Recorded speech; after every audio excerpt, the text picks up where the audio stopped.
All right, we are starting our next video in the geometry unit, and we're going to be focusing on volume.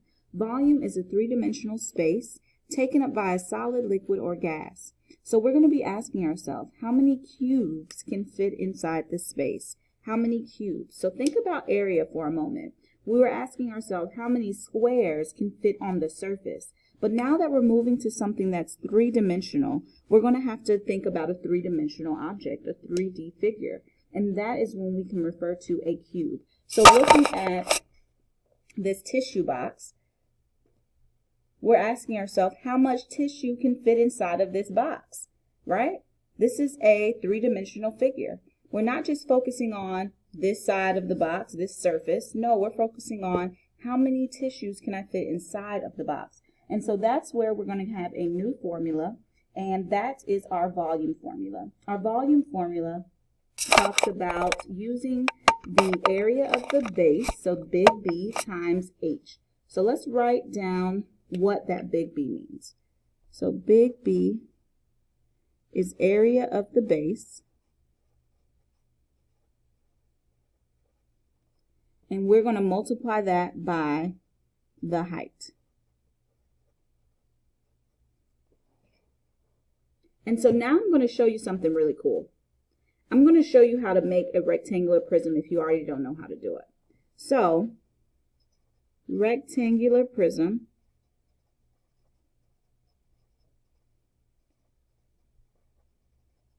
So some people make it different. So if somebody else makes it a little different than I do, that is completely fine. But let's go ahead and draw a rectangle.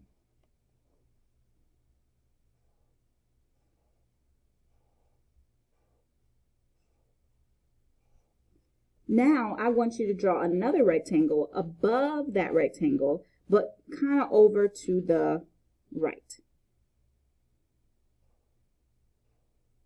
And you want the rectangle to look as closely similar to the first one as you can. Now we're human, it's not going to be perfect, but we just want to draw two rectangles. Now I'm just going to attach these vertices together. So the one at the top to that one, this one to that one, this one would go to that one, but we can't see it, and that one to that one. Now we have a rectangular prism. So we're just attaching these vectors, these edges where they meet, and now we have a rectangular prism. So now when you're looking at a rectangular prism, you'll be able to see what we need to find. We want to find the area of the base. Now, what shape is the base? Well, if it's a rectangular prism, the base is a rectangle. Well, how do you find the area of a rectangle? You multiply your length times width. And so let me rewrite that. Let's make sure we understand what we're looking for. We have a rectangle here at the bottom. We're going to have a length and a width, and we're also going to have a height of the prism. So let's take a look at a real world example really quickly. This tissue box. So we have, let's look at it. We have this tissue box. At the bottom of the tissue box is the base. So we have the base of the tissue box, and then we have the, I'm getting out of the camera, the height of the tissue box.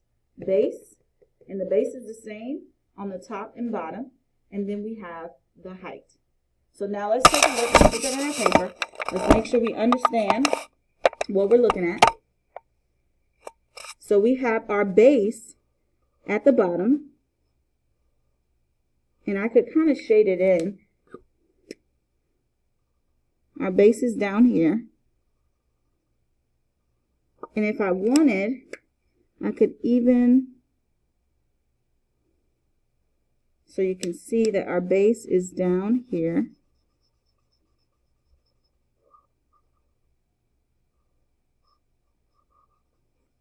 So we have the bottom of our rectangular prism. And in order to find the area of the base, we're going to have to multiply our length times width, because that's how we find the area of a rectangle. So let me rewrite that specifically. V is equal to the area of the base times the height. Well, the area of the base is going to be length times width. And all I have to do is remember to bring down times height. So whenever we're finding the area of a rectangular prism, we will be finding the area of the base times the height, or we can just refer to this formula, V equals length times width times height.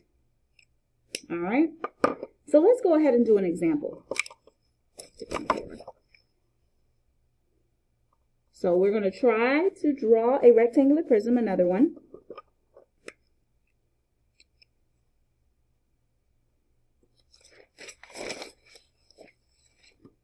So get your pencils ready to draw, and it's not going to be perfect, and that's fine. That is completely fine. We're trying our best, and that's what matters. So we have our rectangular prism, and then I'm going to draw another rectangle behind it.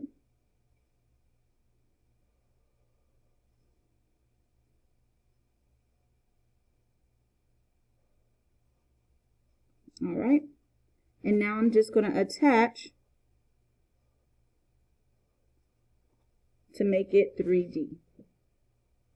All right, so now we have a height. We have a length over here of 2 centimeters, another length over here of 5 centimeters, and another length over here 10 centimeters. So what I like to do as soon as I write my measurements down, or I see my measurements, is to identify what's my length, my width, and my height.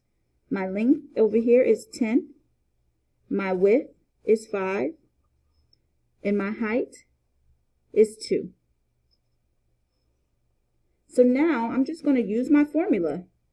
If V is equal to length times width times height, let's go ahead and plug in these numbers and see what we get. Length 10, width 5, height 2. So 10 times 5 is 50. 50 times 2 is 100. 100 centimeters. Now, is our answer going to be squared or cubed? Well, let's go back to that definition. We're asking ourselves how many cubes can fit inside of this three-dimensional shape. Cube, three-dimensional. So our volume is going to be 100 centimeters cubed. All right, let's do another example. Let's draw ourselves another rectangular prism.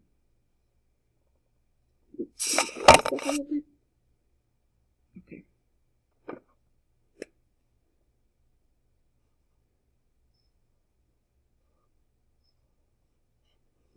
All right, we got our first rectangle drawn.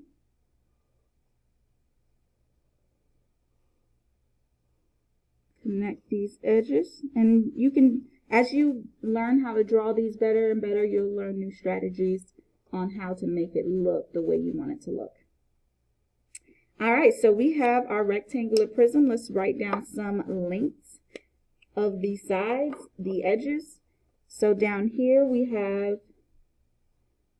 4.3 millimeters. The other side is 5 millimeters. And the other length is 8.2 millimeters. So let's go ahead and write down what is our length, our width, and our height. Length 4.3, width 5, and our height of the prism is 8.2. So now let's go ahead, write down our formula we're going to use. V equals length times width times height. Now let's plug in the numbers we know. Length is 4.3, width is 5, and height is 8.2. Because these are decimals, I'm going to get my handy dandy calculator ready, and I'm going to use my calculator to figure out the answer. Get my calculator.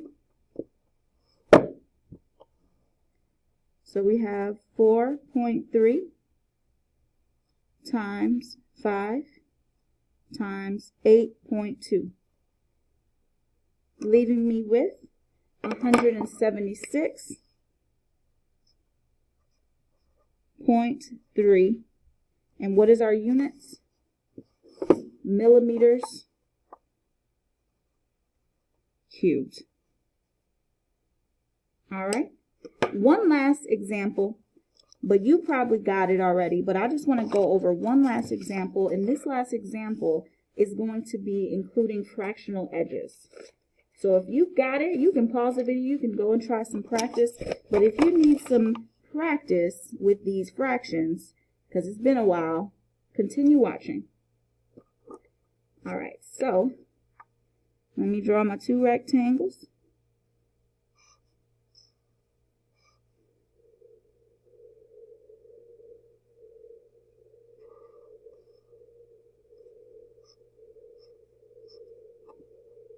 All right, I have 3 meters here,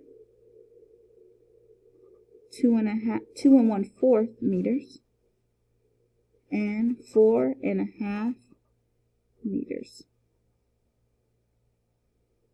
All right, let's go ahead and label our length, width, and height. Length of 3, width 2 1/4, height 4 1/2. Let's go ahead, write down our formula we're going to use. V equals length times width times height. Now let's go ahead and plug in the numbers we know them to be equal to. Length is 3. Width is 2 1/4. Height is 4 1/2. Now, I can't just start multiplying all willy-nilly. We're going to have to figure out how to make these into improper fractions, because right now they're mixed numbers. I want to turn them into improper fractions so then I can just multiply my fractions straight across. So let's go ahead and do that. 3 can become 3 over 1. Now to change 2 1/4, we're going to have to multiply 4 by 2 and add the numerator. So 4 times 2 is 8, and 8 plus 1 is 9. So we have 9, and we keep the denominator 9/4. And then we do the same thing for 4 1/2. 4 times 2 plus 1. 4 times 2 is 8. Plus 1, 9 over 2. Now remember, we're multiplying all of this. So we're just going to multiply straight across, see what we get. All right. So I'm going to get my calculator. So we have 3 times 9 times 9. I'm just multiplying straight across. I get 243. And then I can multiply 4 by 2 times 1. 4 times 2 is 8. 8 times 1 is 8. So now we're left with an improper fraction. Now this isn't going to be our final answer. We know we have to turn this improper fraction back into a mixed number like these two. So let's do some long division. 243 divided by 8. 8 can go into 2. Nope. 8 can go into 24. Yeah. It can go into 24 3 times. 3 times 8 is 24. Subtract, we get 0. Bring down the 3. Can 8 go into 3? No, it can't. So it looks like we're left with a remainder of 3. Now, we don't want to just leave it like that. We know we're going to have 30 with a remainder of 3, and we have to keep what we had in our denominator.